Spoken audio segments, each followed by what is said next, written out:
ओम गोविंद जय जय गोपाल जय जय राधा रमण हरि गोविंद जय जय। आज का प्रसंग है श्रीमद् भागवत महापुराण के अंतर्गत बाणासुर नाम का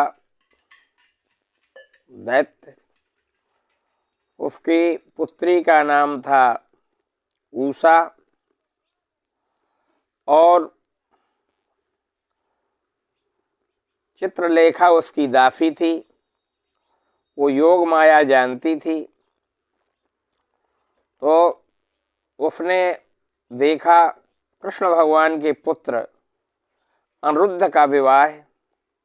उसने अनिरुद्ध को देख करके उसका मन प्रसन्न हो गया और चित्रलेखा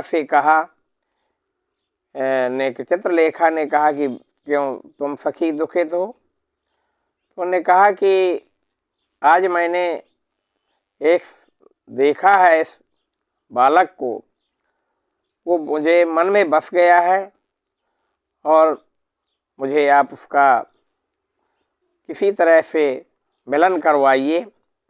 तो चित्रलेखा योग माया का आश्रय लेकर के और उसने पलंग से अनिरुद्ध को उठा लिया। पलंग सहायता करके अर्धरात्रि के उषा के जो है महल में पाड़ दिया।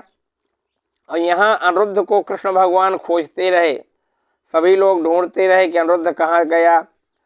अब इसके बाद जो उनकी दासी थी, उनके राजा जो है बाणासुर के चर्चाएं होने लगी कि आपकी बच्ची उषा किसी पुरुष से लगता है बातचीत करती रहती है।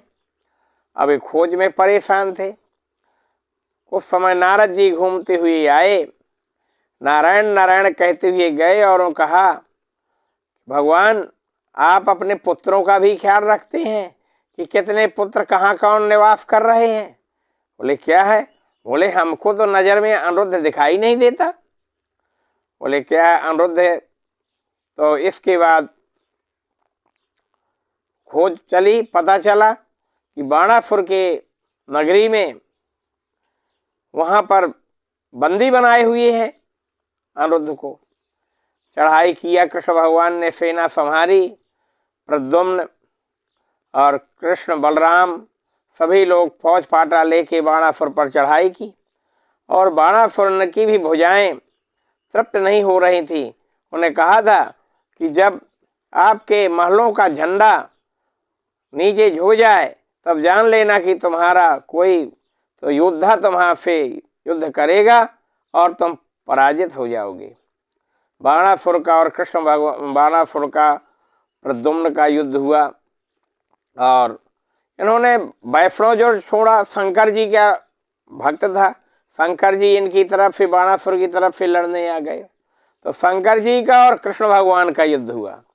बाणासुर का और प्रद्युम्न के साथ हुआ। इसी प्रकार से जो है वैष्णव जो छोड़ा गया तो कृष्ण भगवान ने सीतज्जुर छोड़ दिया। वैष्णव जोर और सीतज्जुर शंकर जी ने छोड़ा। भयंकर युद्ध हुआ। बाणासुर की माता कोटरा बचाने के लिए आ गई, जिससे कृष्ण भगवान ने मुंह मोड़ लिया और कृष्ण भगवान ने बाणासुर की भुजाएं काट दी। 4 भुजा शेष बच गई। उन्होंने साक्षात शंकर जी प्रकट हुए और उन्होंने कहा कि ये दोनों देवताओं का, शंकर और विष्णु स्वरूप कृष्ण का युद्ध होना उचित नहीं है। ये मेरा भक्त है, आपका ये पुत्र ही है। ऐसा करो कि उषा का विवाह अनिरुद्ध के साथ कर दें, आप हमारे सगे संबंधी बन जाएं।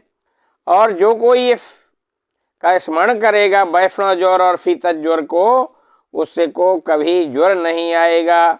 ऐसा श्लोक आता है, इतिस्रस्ते प्रसन्नो अस्मि ते वेतो मज्जुराद भयम जो न स्मरद संवादम तस्तुन्ना भवेद भयम। हे 3 सुर वाले जुर, तुम्हें नमस्कार है। तिफ्रस्त्रे प्रसन्नो अस्मि, तुम प्रसन्न हो जाओ। तिफ्रस्त्रे प्रसन्नो अस्मि ते वेतु मज्जुराध्ययम, जो स्मरद संवादम, जो तुम्हारा वार्तालाप संवाद श्रवण करता है वो ज्वर से भयभीत नहीं होता है और उसकी विजय प्राप्ति होती है। कृष्णाय गोविंदाय नमो नमः।